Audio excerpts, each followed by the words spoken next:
সূরা ইয়াসিনের নাম শুনেছেন না আপনারা সবাই? মুখস্থ আছে না অনেকের? আমরা ছোটবেলা থেকে দেখতাম যে আমাদের দাদিরা, নানিরা, মায়েরা, খালারা ওনারা সূরা ইয়াসিন সকালবেলা পড়তেন, তাদের মুখস্থ ছিল সূরা ইয়াসিন। তো সূরা ইয়াসিন দুইটা পাড়ায় একসাথে করে অবস্থিত, 22 এবং 23 পারা। এটা মাক্কি সূরা, ধারাক্রম অনুসারে এটা কোরআনের 36 নম্বর সূরা। এই সূরাটির আয়াত সংখ্যা মোট 83। এই সূরার অনেক ফজিলত আছে, কিন্তু ফজিলত গুলো বেশিরভাগ দুর্বল সনদের। একটা শুধু হাসান পর্যায়ের হাদিস পাওয়া যায়, বাকি সব দুর্বল। তো দুর্বল হলেও সমস্যা নাই, ফজিলতের ক্ষেত্রে দুর্বল হাদিস গ্রহণ করা যায়। কি কি আছে? এক হাদিসে সুনানে তিরমিজির বর্ণনায় রাসূল সাল্লাল্লাহু আলাইহি ওয়াসাল্লাম বলেছেন, ইন্না লিকুল্লি শাইআন কালবান ওয়া কালবুল কুরআনি ইয়াসিন। সব জিনিসের হৃদয় আছে, আর কোরআনের হৃদয়ের নাম হচ্ছে সূরা ইয়াসিন। যে ব্যক্তি একবার সূরা ইয়াসিন পড়ে, সে 10 বার পুরো কোরআন পড়ার সওয়াব পেয়ে যাবে। এটা একটা ফাজিলত। আচ্ছা, আরেক ফাজিলতে আছে, রাসূল সাল্লাল্লাহু আলাইহি ওয়াসাল্লাম বলেছেন, ইকরাউ সূরাতা ইয়াসিন আলা মাউতাকুম। তোমাদের মুমূর্ষদের সামনে বসে সূরা ইয়াসিন পড়ো। মৃত্যু পথযাত্রী এখনই মারা যাবে, অসুস্থ হয়ে পড়ে আছে, তাদের যাতে কষ্ট কম হয়, লাঘব হয়, রাসূল সাল্লাল্লাহু আলাইহি ওয়াসাল্লাম বলেছেন সূরা ইয়াসিন তার সামনে বসে পড়ো। কেন? এটা আমি সামনে বলবো। এগুলো দাঈফ সনদের। হাসান পর্যায়ের একটা মাওকুফ হাদিস আছে, ইবনে আব্বাস রাদিয়াল্লাহু তাআলা আনহু বলতেন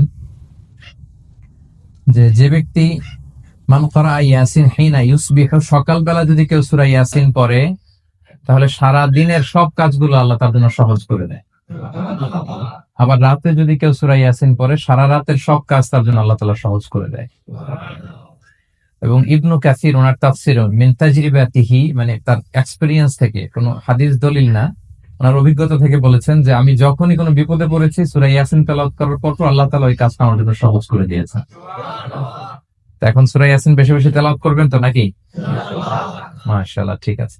মাক্কি সূরাগুলোর মূল প্রতিপাদ্য বিষয় হচ্ছে তাওহীদ, রিসালাত, আখিরাত। মাক্কি সূরাগুলো সাধারণত তাওহীদ, রিসালাত এবং আখিরাত নিয়ে কথা বলে। সূরা ইয়াসিনও তার ব্যতিক্রম নয়। এই সূরার মূল কথা তাওহীদ, রিসালাত এবং আখিরাত। বিশেষ করে পুনরুত্থান, পুনরুজ্জীবন, the concept of resurrection, life after death. মৃত্যুর পরে যে আবার আমরা জাগবো ঘুম থেকে, আবার জীবন হবে, আবার বিচার হবে, এটা বিশ্বাস হয় আপনাদের? হ্যাঁ, মক্কার লোকদের বিশ্বাস হতো না। তারা অবাক হয়ে শুনতো রাসূল সাল্লাল্লাহু আলাইহি ওয়াসাল্লামের কাছ থেকে যে বলে কি, আমরা মরে যাব, পচে যাব, গলে যাব, জীর্ণ শীর্ণ হয়ে যাব, আমাদের হাড্ডি খুঁজে পাওয়া যাবে না, অস্তিত্ব পাওয়া যাবে না, আবার আমরা নাকি জীবিত হব, আবার নাকি উঠবো, আবার বিচার, আবার কি কি বলে মুহাম্মদ। তারা মিলাতেই পারতো না এটা। এজন্য তাদের কাছে দ্য কনসেপ্ট অফ আখিরা, life after death, specially the concept of রেসারেকশনটাকে ক্লিয়ার করার জন্য আল্লাহ তাআলা এই সূরাটা নাযিল করেছেন। তাহলে এই সূরার সেন্ট্রাল থিম, মূল প্রতিপাদ্য বিষয় হচ্ছে পুনরুজ্জীবন বা পুনরুত্থান, মানে আবার যে আমরা পুনরায় উঠবো। বিশ্বাস হয় আপনাদের? হ্যাঁ, এটা কিন্তু মহাসত্য, বিশ্বাস রাখতে হবে আমাদের, যে না, মরে গেলে সাময়িক দেখা যায় পচে যায়, কিন্তু আবার আমরা উঠবো। এবং এজন্যই মুমূর্ষু ব্যক্তির সামনে সূরা ইয়াসিন পড়তে বলা হয়েছে। আপনি যখন সূরা ইয়াসিন পড়বেন, তার সামনে কাইন্ড অফ আপনি তাকে বোঝাতে যাচ্ছেন যে আপনি প্রকৃতপক্ষে মারা যাচ্ছেন না, এটা আপনার জীবনের পূর্ণ সমাপ্তি নয়, বরং এটা এই নশ্বর দুনিয়া থেকে আপনার অস্তিত্বের সাময়িক একটা বিদায়। কেউ যে মারা যাচ্ছে, আমার দাদা, আমার বাবা মারা যাচ্ছে, আমরা বিদায় দিচ্ছি, আজীবন হারাই ফেললাম নাকি তারে আমরা? কি সে কি আজীবনের জন্য মিসিং? সাময়িক একটা বিদায়, একটা শর্ট ব্রেক।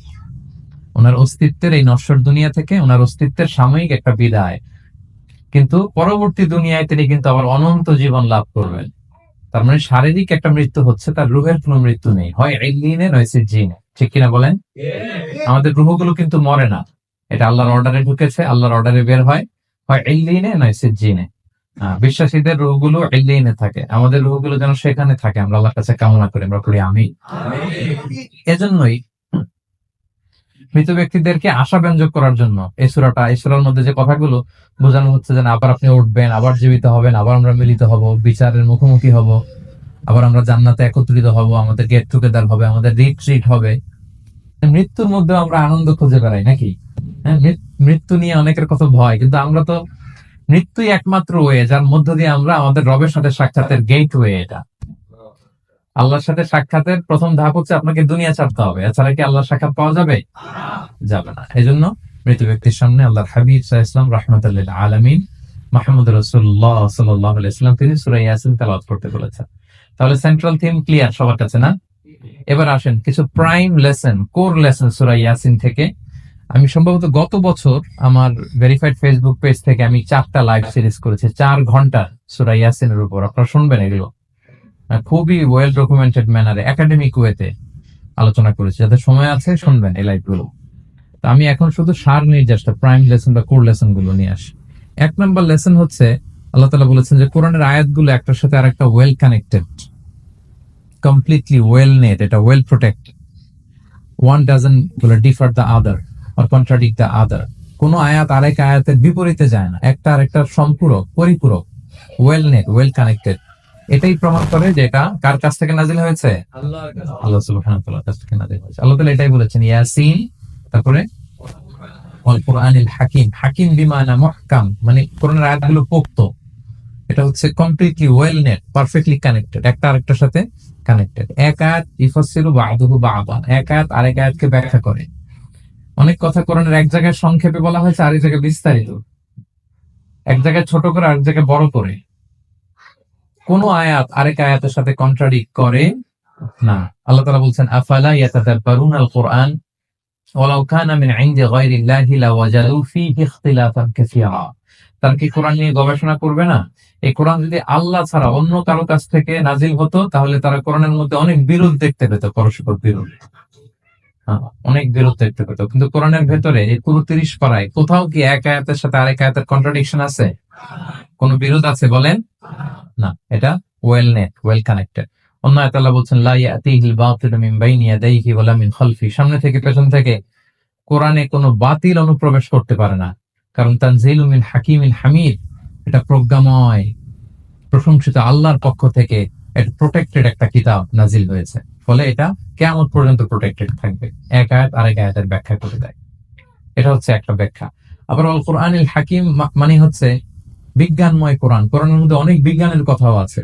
শুধু বিজ্ঞান নিয়ে কি আছে, প্রায় 1.5 ঘন্টার লেকচার আছে আমার।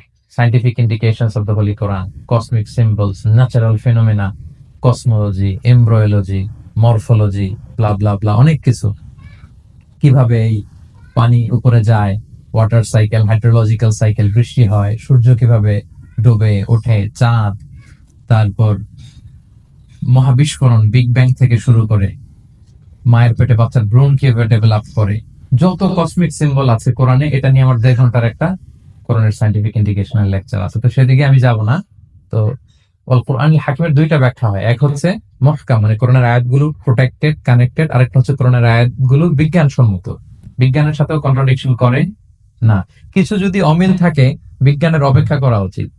বিজ্ঞান সামনে আরো শিখবে, আরো জানবে, আরো ডেভেলপ হবে, তখন বারবার বিজ্ঞানের মাথা কোরআনের দিকে নিচু হয়ে আসবে। ঠিক কিনা বলেন? যত দিন যায় সহজ হয় কোরআন বোঝা আমাদের জন্য। বিজ্ঞানের আবিষ্কারের কারণে কোরআন বোঝা সহজ হয় এবং মিলে যাচ্ছে সবকিছু। তাহলে এটা হচ্ছে 1 নম্বর লেসন সূরা ইয়াসিন থেকে, যে কোরআনের সব ভার্সেস গুলা আর পারফেক্টলি কানেক্টেড, ইন্টারকানেক্টেড। 1 নম্বর।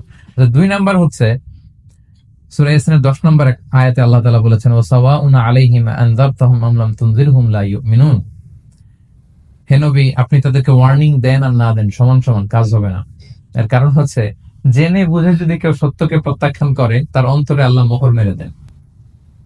জেনে বুঝে সত্যকে প্রত্যাখ্যান করলে, আমি বুঝি নাই, আমি শুনি নাই, আমি জানি নাই, এটা আল্লাহ মাফ করবে। আমি কনভিন্স হই না, এই জন্য মানতেছি না, কিন্তু আমি জানি এটা সত্য, এরপরেও যদি সত্যটা গ্রহণ না করি, তাহলে কার মুক্তি আছে বলেন তো? না, তাহলে মুক্তি নাই। এজন্য যারা সত্যান্বেষী তাদেরকে আল্লাহ পছন্দ করেন। ভুল করে না এরকম কোন মানুষ নাই পৃথিবীতে। সবাই আমরা ভুল করি, সবার ভুল হয়, এটাতে কোনো অসুবিধা নেই। কিন্তু জেনে আমি সত্যকে মানবো না, এটা আল্লাহ কখনো মেনে নেয় না। অন্য আয়াতে সূরা বাকারা আল্লাহ বলছেন খাতামাল্লাহু আলা কুলুবিহিম ওয়া আলা সামঈহিম ওয়া আলা আবসারিহিম গিশাওয়া ওয়া লাহুম আযাবুন আযীম। যারা জেনে বুঝে সত্যকে মানে না, নেগলেক্ট করে, তাদের অন্তরে আল্লাহ সিল গালা মেরে দিয়েছেন, কর্ণকুহরে ছিপি ঢুকিয়ে দিয়েছেন, চোখের সামনে পর্দা, আর কিছু দেখে না। কারণ ওরা সত্যটা মানতে চায়, নিয়তি করে ফেলছে যে আমি মানবো না। কেউ যদি নিয়ত করে ফেলে দেন আমি বুঝবো না, যত বুঝায় তারা বুঝানো যাবে। আমরা বাংলা একটা কথা বলি না, যে ঘুমিয়ে থাকলে তাকে জাগানো সহজ, কিন্তু ঘুমের ভান ধরলে, ভান ধরে আছে ওরা তো ধাক্কা মারতেছি, টানতেছি, ওকে উঠবে ঘুম থেকে না।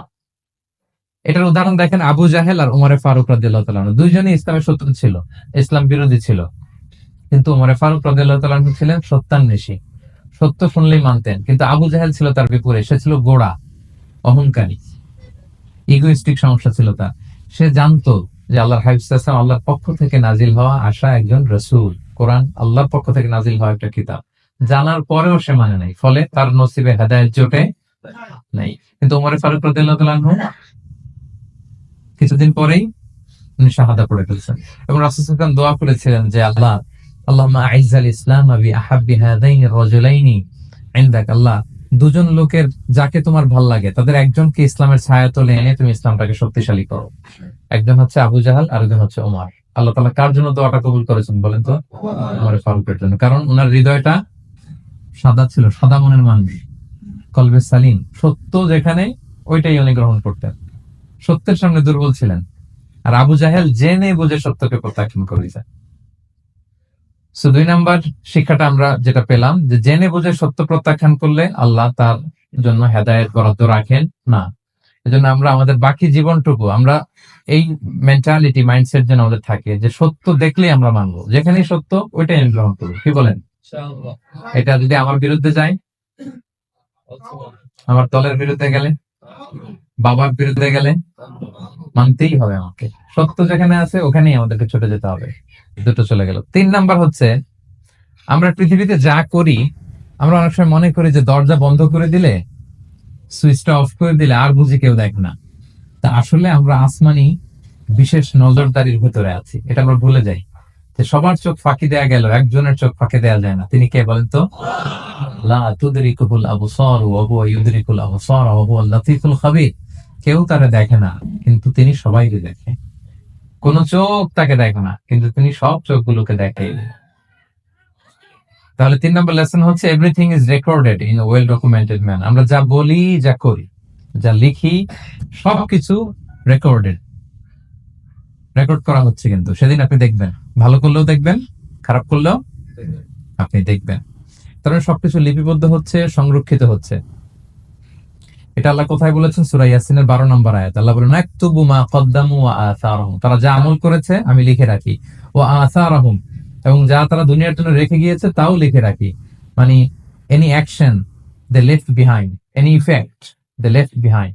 এটা সাদাকায়ে জারিয়া বা গুনায়ে জারিয়া। সাদাকায়ে জারিয়া হচ্ছে আপনি একটা ভালো কাজ করছেন, ধরেন যে দ্বীনি জ্ঞান শিক্ষা দিচ্ছেন, আমি সূরা ফাতিহা শিক্ষা দিলাম আপনাদেরকে, তো আপনারা এটা দিয়ে আজীবন নামাজ পড়তেছেন, আপনার সওয়াব তো আপনি পাবেনই, কিন্তু ওই যে আমি শিক্ষা দিলাম, একটা পার্সেন্টেজ সওয়াব আজীবন আমার আমলনামায় আসবে। শুধু তাই না, আপনি যে আবার আরেকজনকে সূরা ফাতিহা শিক্ষা দিবেন, সে তার পরবর্তী নেক্সট জেনারেশনকে সূরা ফাতিহা, এইভাবে কিয়ামত পর্যন্ত এই চেইন ধরে সূরা ফাতিহা যত লোক শিখবে তারা তাদের সওয়াব ঠিকই পাবে, কিন্তু তার একটা পার্সেন্টেজ সওয়াব আল্লাহ তাআলা আমার আমলনামায় দিয়ে দিবে। এটাকে বলে আসার। ওয়া নাকতুবু মা কদ্দামু, নিজে যে আমল করলাম আল্লাহ বলে এটাও লিখে রাখছি। ওয়া আসারহুম, any effect you left behind in this দুনিয়া, যেটা আপনি রেখে গেছেন এটাও আল্লাহ লিখে রাখবে। এবং অকুল্লা শাইইন আহসাইনাহু ফি ইমামিন মুবিন, আল্লাহ বলেন সবকিছু একটা নথির ভেতরে নথিবদ্ধ করে। নথি চিনেন তো না? ডায়েরি। তারপর আমাদের বাংলাদেশে তো যে আগে হাল খাতা করতো না, টালি খাতা বিশাল বড় বড়, এখন আছে কিনা, বিশেষ করে মুদির দোকানে দেখা যায় বড় মোটা মোটা, ধপাস করে সে টেবিলের উপর ফেলে, তারপর আপনার নাম দেখে বের করে আপনার কত বাকি, কত দিতে হবে।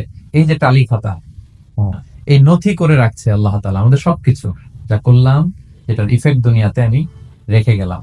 এবং অন্য আয়াতে আল্লাহ তাআলা বলছেন, মা ইয়ালফিযু মিন কাওলিন ইল্লা লাদাইহি রাকীবুন আতীদ, আমি মুখ দিয়ে যা উচ্চারণ করি সব আল্লাহ তাআলা একজন পর্যবেক্ষক ফেরেশতার মাধ্যমে তুলে রাখেন, সব আপনি দেখতে পাবেন। শুধু তাই না, এখানে একটা স্পেশাল লকেট রেখেছেন আল্লাহ।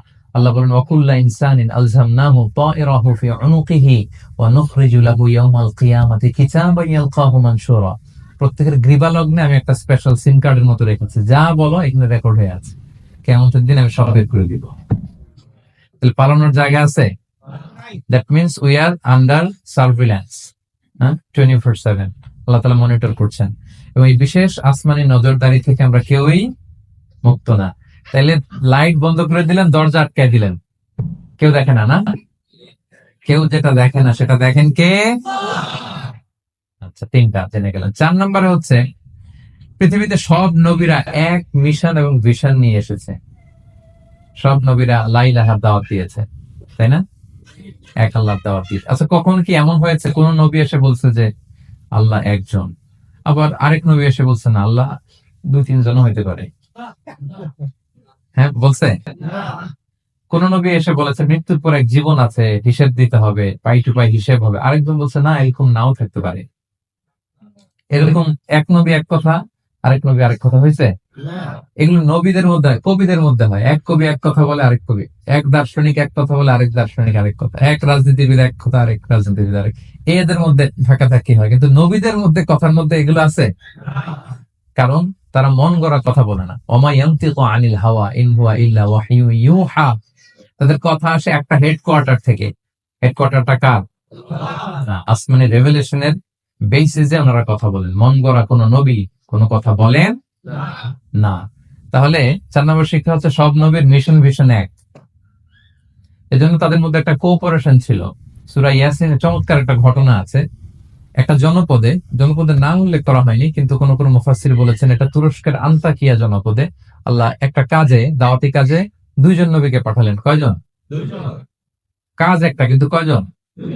এরকম সাধারণত অন্য নবীদের ক্ষেত্রে হয় না, কোরআনে পাওয়া যায় না যে এক কাজে এক জায়গায় 2 নবী, এরকম হয় না। এক্সেপ্ট মুসা আলাইহিস সালাম, ওনার কথা বলার জড়তা ছিল, তো উনি আল্লাহকে বলেছেন আল্লাহ আমাকে যে তাওরাত দিয়ে পাঠালেন আমি তো কথা ক্লিয়ারলি বলতে পারি না, জড়তা, মামলিং হয় আমার মুখে। আমার ভাই আখি হারুন আফসাহু মিন্নি লিসান, ও আবার খুব ফ্লুয়েন্ট ছিল। আমি নেতৃত্ব দিব, কিন্তু হারুন ভোকাল দিবে, আপনি তাকে নবী বানাই দেন। মুসা আলাইহিস সালামের দোয়ার বদলতে আল্লাহ হারুন আলাইহিস সালামকে নবী বানাই দিয়েছিলেন। 2 ভাই মিলে ফেরাউনের কাছে দাওয়াতি কাজ করেছে। কিন্তু এছাড়া আর এরকম দেখা যায় না যে এক এলাকায় এক কাজে 2 জন নবী, না। এইখানে দেখা গিয়েছে আন্তাকিয়া জনপদে আল্লাহ এক মিশনে কয়জন নবী পাঠিয়েছেন? আচ্ছা, কিছুদিন পরে আরো একজন, তাহলে হইলো কয়জন?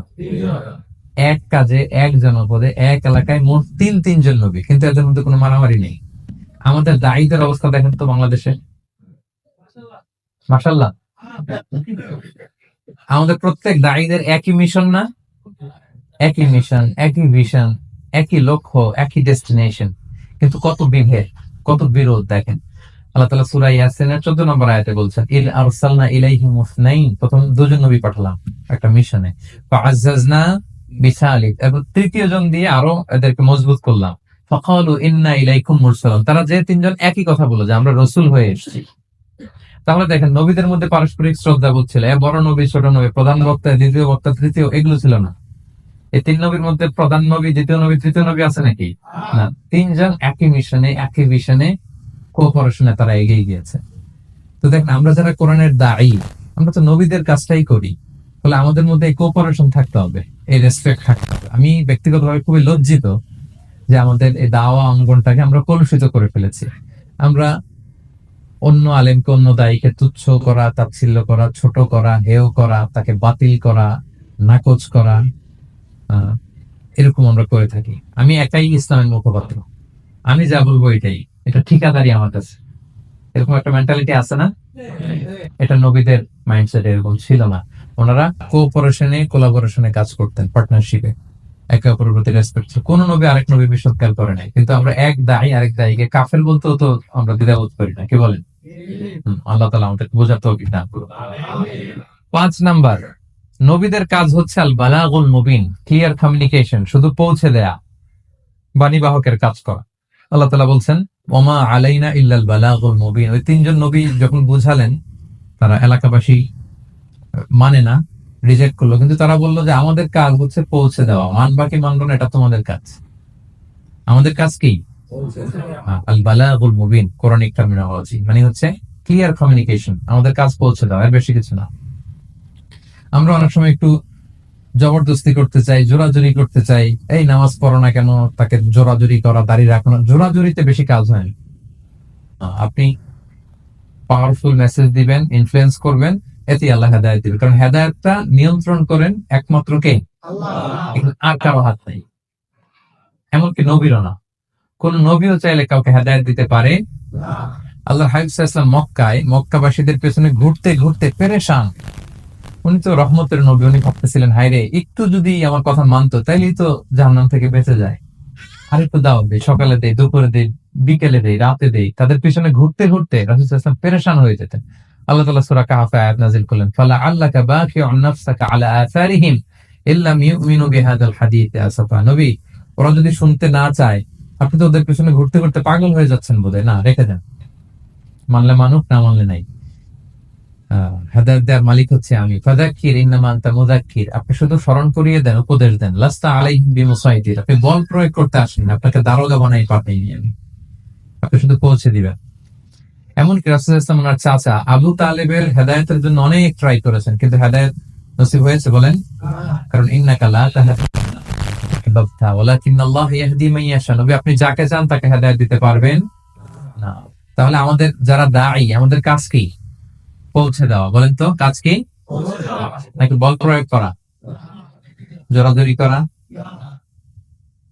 মাশাআল্লাহ। 7 নাম্বার লেসন হচ্ছে, এই পৃথিবীর সবকিছু আইন মানে কার? বলেন তো? আল্লাহ। ইচ্ছায় অনিচ্ছায় সবকিছু আল্লাহর আইন মানে, আমরা ছাড়া শুধু। আকাশ, জমিন, বাতাস, বৃষ্টি, মেঘমালা, পাহাড়, সাগর, নদী, সূর্য, চন্দ্র, সব আইন মানে কার? আল্লাহর আইন। সে কথা আল্লাহ বলছেন, ওয়াশ-শামসু তাজরি লিমুস্তাকাররিল লাহা, আমি সূর্যের জন্য একটা গতিপথ দিয়েছি, কক্ষপথ, অক্ষপথ, সে ওইদিকেই ঘুরে, ওরা ঘুরতে বলছে ও ঘুরে, এর কোনো ব্যত্যয় নাই। যালিকা তাকদীরুল আজিজিল আলিম, এটা আমি আল্লাহ ফিক্স করে দিয়েছি। ওয়াল কামারা কাদ্দারনাহু মানাজিলা হাত্তা আদা কাল উরজুনিল কাদিম, আর চাঁদকে আমি 30টা মঞ্জিল দিয়েছি। দেখবেন চাঁদ কিন্তু এক জায়গায় উদিত হয় না, 30 দিনে 30 জায়গায়, পুরো মাস ব্যাপী দিক থেকে ওদিকে শুধু ঘুরে। এটা আল্লাহ ফিক্স করে দিয়েছে, এটা ওর বিধান। আমাদের জন্য কোরআন বিধান হিসেবে দিয়েছে, আমরা মানি না, কিন্তু প্রত্যেক প্রাণীর জন্য, সৃষ্টির জন্য যে বিধান আল্লাহ ফিক্স করেছেন, ওরা ওইটাই মানে, একটু পরিমাণ ডান ব্যয় করে না। সুবহানাল্লাহ, সুবহানাল্লাহ। জগতের সবকিছু আল্লাহর দেয়া বিধান মেনে চলে, কারণ গোটা জগৎটাই তো তার। গোটা জগৎটা কার বলেন? ফলে আইনও চলবে তার। আমরা যেন আল্লাহ সবগুলো আইন মেনে চলি। 8 নাম্বার হচ্ছে, এই যে আমরা জান্নাতের কথা শুনি, কিয়ামতের কথা শুনি, আখিরাতের কথা শুনি, একদিন আমরা এটা চাক্ষুষ দেখতে পাবো, তখন আমাদের এই বিশ্বাসটা আরো প্রগাঢ় হবে। মৃত্যুর পরে যে আমাদের লম্বা ঘুম, এই আমাদের নিদ্রা ভঙ্গ যেদিন হবে, সেদিন আমরা সব দেখতে পাবো, চাক্ষুষ কিয়ামতের সবকিছু। সেটা আল্লাহ তাআলা বলছেন, নুফিখা ফিস সূরি ফাইদা হুম মিনাল আজদাসি ইলা রাব্বিহিম ইয়ানসিলুন, ইসরাফিলের সিংগার ফুৎকারে সেদিন সব মানুষ জেগে উঠবে। আপনারা ইসরাফিল আলাইহিস সালামের নাম শুনেছেন? কে উনি? একজন ফেরেশতা, উনি বড় একটা সিংগায় ফুৎকার দিবেন। সৃষ্টির পর থেকে আল্লাহ ওনাকে একটা কাজের জন্য অ্যাসাইন করেছেন, শুধু ফু দিবে 3টা। কয়টা? আর কোন কাজ আছে? দ্যাটস ইট, শুধু 3টা ফু দিবে, 3 বারে। ঠিক যে মুহূর্তে আপনারা এখন কথা শুনছেন, এই মুহূর্তে উনি ওই ট্রাম্পে সিংহা নিয়ে আরশের দিকে তাকায় আছে, কখন আল্লাহর আদেশ আসে, 1 সেকেন্ডের জন্য দেরি না, চোখের পলক যাতে দেরি না হয়েছে, তাকিয়ে আছেন উনি। ফুৎকার দিবে তো কবর থেকে মানুষগুলো উঠবে, মিনহা খালাকনাকুম ওয়া ফিহা নুঈদুকুম ওয়া মিনহা নুখরিজুকুম তারাতান উখরা, এই কথাই আল্লাহ এই সূরাতে বলেছেন। তো মানুষ যখন উঠবে, কারো ঘুম হবে 50 বছর, কারো 500 বছর, কারো 5000 বছর, কারো 5 লক্ষ বছর। পৃথিবীতে প্রথম নিহত হয়েছে কে জানেন? হাবিল, আদম আলাইহিস সালামের ছেলে হাবিল পৃথিবীর প্রথম মারা গেছে। সে, তার ঘুমটা কত লম্বা বলেন তো? সে কত হাজার বছর, লক্ষ বছর বেচারা ঘুমাচ্ছে, হ্যাঁ, তার কবরে। এই সব সিংগার ফুৎকার সব কবর থেকে উঠবে। ক্বালু ইয়া ওয়াইলানা মান বাআসানা মিন মারকাদিনা হাযা, কিরে কে ভাঙালো এই লম্বা ঘুমটা? সবাই তো ঘুমাচ্ছিলাম। হাযা মা ওয়া'আদার রহমান, ফেরেশতারা বলবে এইটাই সেই দিন যেটা বিশ্বাস করো না এই দুনিয়াতে। ওয়াজ নসিহত হইলে যে তোমরা মানতা না, বলতা এগুলো কিছু নাই, আজকে সেই দিন। সাদাকাল মুরসালুন, রাসূলরা সত্যই বলেছেন, ওই দিন মানুষ চাক্ষুষ কিয়ামতকে অবলোকন করবে। 9 নম্বর শিক্ষা হচ্ছে, তখন আল্লাহ তাআলা বিচার প্রতিষ্ঠিত করবেন, ওই বিচারে আল্লাহ কাউকে ঠকাবেন না। বলে তো আল্লাহর বিচারে কোনো পার্সিয়ালিটি আছে? কোন ঘুষ দেওয়ার সিস্টেম, স্বজনপ্রীতি আছে না। এই কথা আল্লাহ বলেছেন সূরা ইয়াসিনের 54 নম্বর আয়াতে, ফালিয়াউমা লা তুযলামু নাফসুন শাই, কোনো জুলুম হবে না, ওয়া তুজজাউনা ইল্লা মা কুনতুম তা'মালুন, যে যা করেছো ওইটারই প্রতিদান পাবে। এমন না যে আপনি করছিলেন খুব ভালো কিন্তু আপনি পান নাই, এটা হবে না। যার যে রিওয়ার্ড পাওয়ার কথা ওইটাই পাবেন, কারণ আল্লাহ জুলুম করেন না। ওমা আনা বিযাল্লামিন লিল আবিদ, আল্লাহ বলে আমি আমার বান্দার প্রতি বিন্দু পরিমাণ জুলুম করি না। ওয়া নাদাউল মাওয়াজিনাল কিসতা লিয়াউমিল কিয়ামা ফালা তুযলামু নাফসুন শাইআ, সেদিন আমি ন্যায় বিচারের মানদণ্ড স্থাপন করব, ওখানে একটা চুল ফেললেও এটা ওজন হয়। ফামান ইয়ামাল মিসকালা যাররাতিন খায়রান ইয়ারা ওয়া মান ইয়ামাল মিসকালা যাররাতিন শাররান ইয়ারা। অনুপরিমাণ ভালো করলে ভালো পাবে। এই যে সে লিল্লাহি তাকবীর বলছে, সওয়াব হইছে না? সে ওই দিন আমল নামায় দেখবে, কিরে অমুক এক মাহফিলের মধ্যে আমি লিল্লাহি তাকবীর বলছিলাম, এইটার এতগুলা সওয়াব। তারপরে এই যে আপনারা আল্লাহু আকবার বলছেন, এত সওয়াব হয়েছে না? এরকম ছোট্ট ছোট্ট প্রতি মুহূর্তে একজন রাস্তা চেনে না, রাস্তা দেখাই দিলেন, একজন একটা ভালো উপদেশ দিলেন। এইভাবে ছোট্ট ছোট্ট যত ভালো কাজ সব পাবেন, ছোট্ট ছোট খারাপ কাজ সব সেদিন পাবেন, কোনো জুলুম হবে না। আচ্ছা, 10 নম্বর শিক্ষা হচ্ছে যারা জান্নাতে যাবে, জান্নাতের একটা ফিচার হচ্ছে, মেজর ফিচার, জান্নাতে যে জান্নাতীরা যা চাবে তাই পাবে, কোনো না নাই সেখানে, যার যেটা মনে চায়। এটা সূরা ইয়াসিনের 57 নম্বর আয়াত আল্লাহ বলেছেন, লাহুম ফিহা ফাকিহা ওয়া লাহুম মা ইয়াদদাউন। সেখানে অজস্র অঢেল সুস্বাদু মুখরোচক ফলমূল থাকবে। দুনিয়াতে এক ফলে এক মজা, আনারসের মজা তরমুজে নাই, তরমুজের মজা আমে নাই, আমের মজা বাঙ্গিতে নাই, বাঙ্গির মজা কাঁঠালে নাই, কাঁঠালের মজা ডুরিয়ানে নাই। যেইটা খাবেন ওইটা স্বাদ। জান্নাতে এক ফলের ভেতরে হাজার রকমের স্বাদ আল্লাহ ঢুকাই দেয়। আচ্ছা, দুনিয়াতে যে কমলা খান, কমলার ছোলা খান, হ্যাঁ, ডাব যে খান, ডাবের ছোলাটা খান, ওইখানে ডাবের চেয়ে ডাবের ছোলা মজা লাগে। কমলার চেয়ে কমলার ছোলা হবে আরো সুস্বাদু। মানে ওইটার ফিচারের সাথে দুনিয়ার ফিচার কোন তুলনাই হয়, নো কম্পারিজন। যা চাবে তাই। ইয়াসিনের 11 নম্বর শিক্ষা হচ্ছে সেদিন নিজের হাত পা নিজের বিরুদ্ধে সাক্ষী দিবে যারা জাহান্নামে যাবে। কারণ জাহান্নামীরা বলবে না আল্লাহ করি নাই, তোমার ফেরেশতারা ভুলে লিখছে, আল্লাহ আরেকজনের আমলনামা আমারে দিয়ে দিছে, এই অনেক ধরনের অজুহাত। তখন আল্লাহ তাআলা তার মুখটাকে সিলগালা করে দিবেন। ফালইয়াউমা নাফতিমু আলা আফওয়াহিহিম ওয়া তুকাল্লিমুনা আইদিহিম ওয়া তাশহাদু আরজুলুহুম বিমা কানু ইয়াকসিবুন। আল্লাহ বলে তোমার মুখ আমি সিলগালা করে দিলাম, হাত কথা বলবে, তখন পা সাক্ষী দিবে কোথায় যে পাপটা করছিল।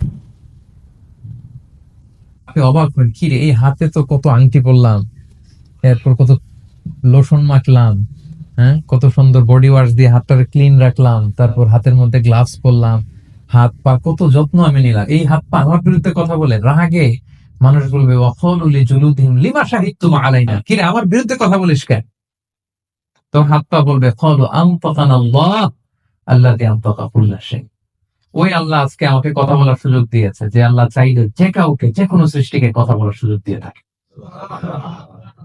পাথরকে আল্লাহ জবান দিতে পারেন, দিয়েছেন। রাসূল সাল্লাল্লাহু আলাইহি ওয়াসাল্লাম মক্কার শিয়াবদের মধ্য দিয়ে যখন হাঁটতেন, অনেক পাথর রাসূল সাল্লাল্লাহু আলাইহি ওয়াসাল্লামকে সালাম দিয়ে বলেছেন, আসসালামু আলাইকা ইয়া নবিয়াল্লাহ, হে আল্লাহর নবী আপনাকে সালাম। কে দিয়েছে সালাম?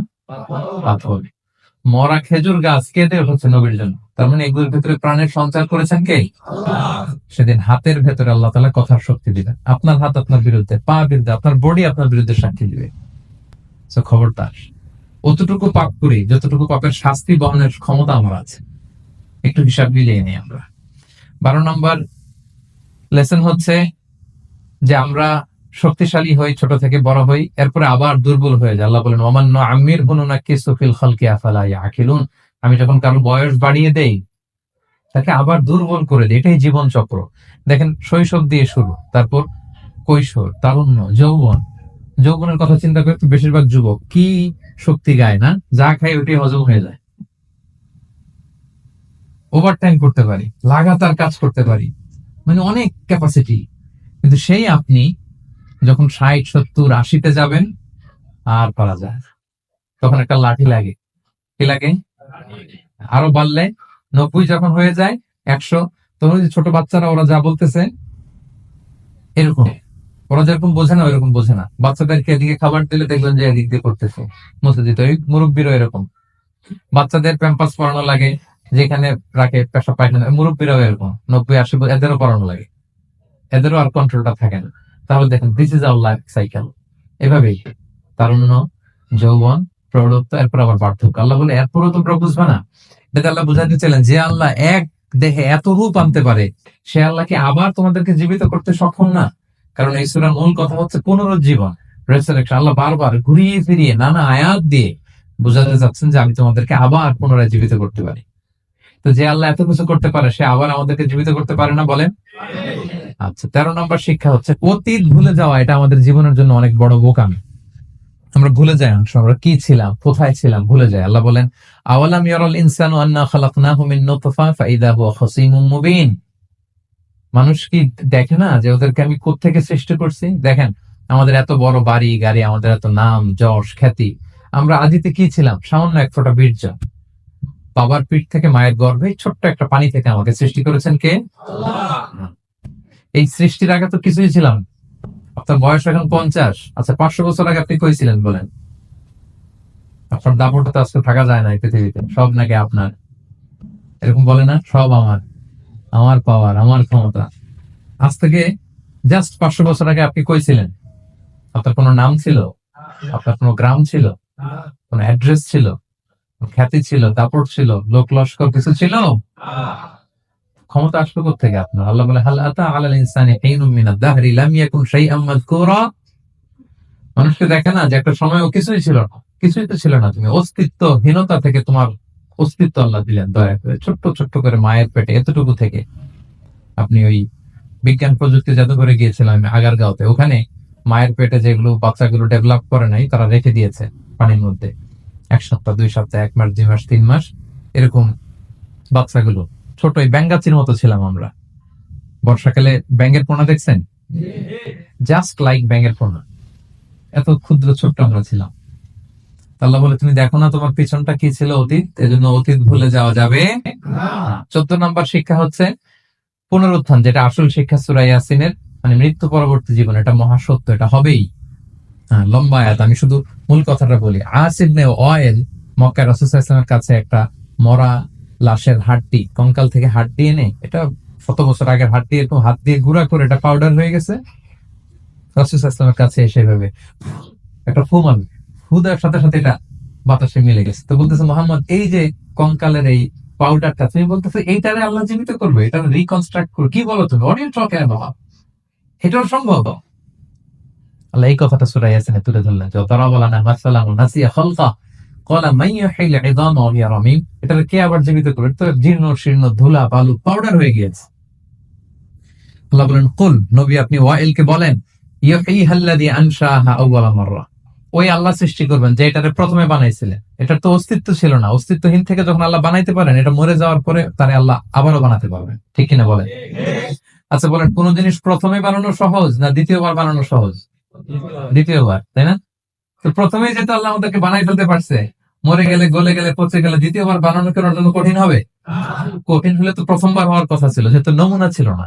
আল্লাহর কাছে কোনো মডেল ডিজাইন ছিল যে এটার আলোকে এটা ছিল? তো সেই আল্লাহ যখন আমাদেরকে বানাই ফেলতে পারছেন প্রথমবার, দ্বিতীয়বার কি তার জন্য কঠিন না সহজ? তখন বিষ্ণু ইসলাম বললেন যে এই পাউডার, তুমি যে কঙ্কালের হাড্ডি ফু দিয়ে বললা, এটাকে আল্লাহ জীবিত করবেন। অনুরূপ ভাবে তোমাকেও জীবিত করবেন এবং তোমাকে জাহান্নামে নিক্ষেপ করবেন। আল্লাহ জাহান্নাম থেকে আমাদেরকে হেফাজত করবেন। সহিহ মুসলিমের হাদিসে আল্লাহর হাবিব সাল্লাল্লাহু আলাইহি ওয়াসাল্লাম বলেন, ইন্না ফিল ইনসানি আযমান, মানুষের দেহে একটা হাড্ডি কণিকা আছে, লা তাকুলুল আরদু আবাদা। এই হাড্ডি কণিকা জমিন কখনো খেতে পারে না। মানে আমাদেরকে কবর দিয়ে দিলে তো মাটি পুরো লাশটা খেয়ে ফেলে, 50-100 বছর পরে আর কিছুই থাকে না আসলে।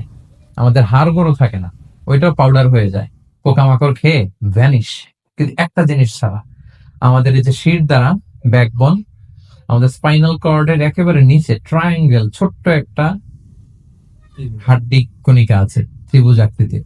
এটাকে ডাক্তারি ভাষায় বলে কক্সিক্স টেইল বোন, পুচ্ছাস্তি বলে। এই ছোট্ট কণা, এইটা নষ্ট হয় না। আল্লাহ বলে, এইটাকে বেইস ধরে আমি কিয়ামতের দিন তোমাদের সবাইকে আবার জীবিত করবো। হিন্দুরা যে শ্মশানে লাশ পোড়ায়, সব পুড়ে যায়, কক্সিক্স পুরে নাই, ছোট্ট কক্সিক্স কোথা হয় জানেন? গরুর লেজটা যেখান থেকে শুরু হয় ওই জায়গায়, মানে আমাদের শিরদাঁড়ার একেবারে নিচের দিকে ছোট্ট একটা ট্রায়াঙ্গেল হাড্ডি কণিকা আছে, খুবই ছোট ট্রায়াঙ্গেল বোন পার্টিকেল।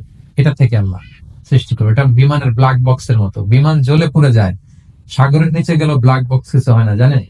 যে MH কত 370, ওই যে ডুবলো, যে ভারত মহাসাগরের নিচ থেকে 3 দিন সিগন্যাল দিচ্ছিল ব্ল্যাক বক্স, এরপর এটার ব্যাটারিও নাই, আর দিতেও পারে নাই। দেখেন সব ধ্বংস হয়ে যায়। ব্ল্যাক বক্স থেকে বিমানের সর্বশেষ কি হয়েছিল ইনফরমেশন গুলো পাওয়া যায়। ওইটা নষ্ট হয় না সাধারণত বিমানের। এই আল্লাহ তাআলা ব্ল্যাক বক্স দিয়ে দিয়েছেন আমাদের পেছনে। আজ বুঝলেন? এখান থেকে আল্লাহ তাআলা সেদিন আমাদেরকে রিকনস্ট্রাক্ট করবেন। তাহলে পুনরুত্থান, আবার যে আমরা জীবিত হবে, এটা বিশ্বাস হয় আপনাদের? হয়। এটা করতে আল্লাহর কিছুই লাগে না, শুধু কুন বললেই হয়ে যায়। কি বললে? এই কোন কথা দিয়ে আল্লাহ তাআলা শেষ করেছেন সূরা ইয়াসিন। আল্লাহ বলেন যে আল্লাহর যে অসীম ক্ষমতা, এটা শুধু কোন বললেই হয়।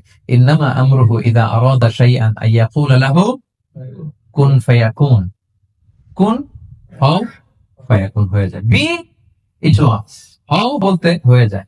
তাই বলে কি আল্লাহ হও বলাটাও জরুরি না? তিনি হও বলারও মুখাপেক্ষী না।